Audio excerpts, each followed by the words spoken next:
So it depends on the athlete. For someone who's looking to improve their performance, wants to do really well in the open, you want to have plenty of carbs and protein around the meal. So that could be anything from fruit, because it's quick sugar, quick carb, and then a protein shake. So we're going to be able to maintain the lean muscle mass, as well as provide the glycogen that the body's going to need. Yep. If someone's more orientated to losing fat, doing training, as long as it's cardiovascular, fasted is actually quite useful.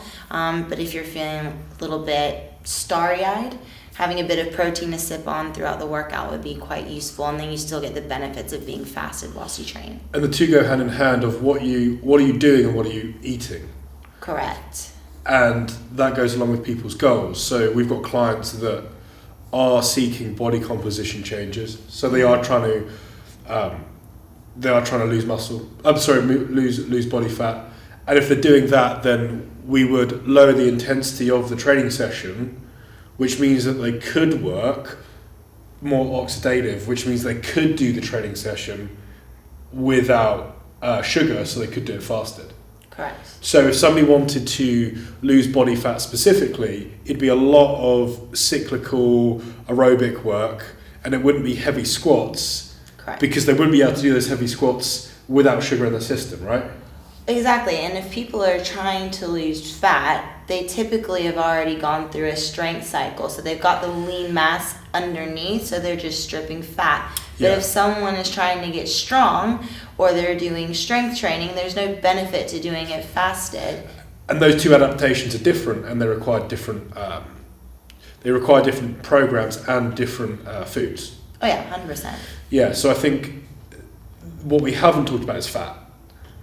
Right, so fat is really beneficial for helping the body maintenance their hormones, and that's a separate priority from performance. So you would do that on a rest day, you'd up your fat intake, and if you're having fat on a training day, away from training. So if you're training in the evening, having it around breakfast and lunchtime. If you're in the morning, you're eating fats around lunch and dinner. Yeah, so I guess it's a loaded question, because what you eat around training depends on when are you training, what are you doing, what are you trying to achieve, and if you're looking for just a blanket statement of oats after training, that's not a good enough answer, because everyone's got their own specific goal. Yeah, there's not really a one-size-fits-all. You've got to look at their body type, what they're starting out with, where they're wanting to end up, what style of training they're doing, if it's quite intense, or if there's a lot of volume, what time of day they're doing it, and how stressful their lifestyle is, be it work or relationships.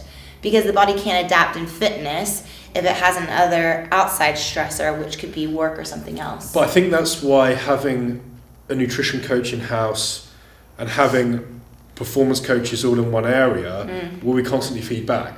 So you've got a client, you say, okay guys, I've got a client in, they're looking at body composition changes, they're looking to lean up, tone up, lose fat.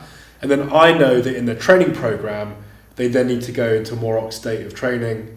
They're not in strength cycles. So we kind of feed back. What you feed them is what we give them for training. What we give them for training feeds off what you feed.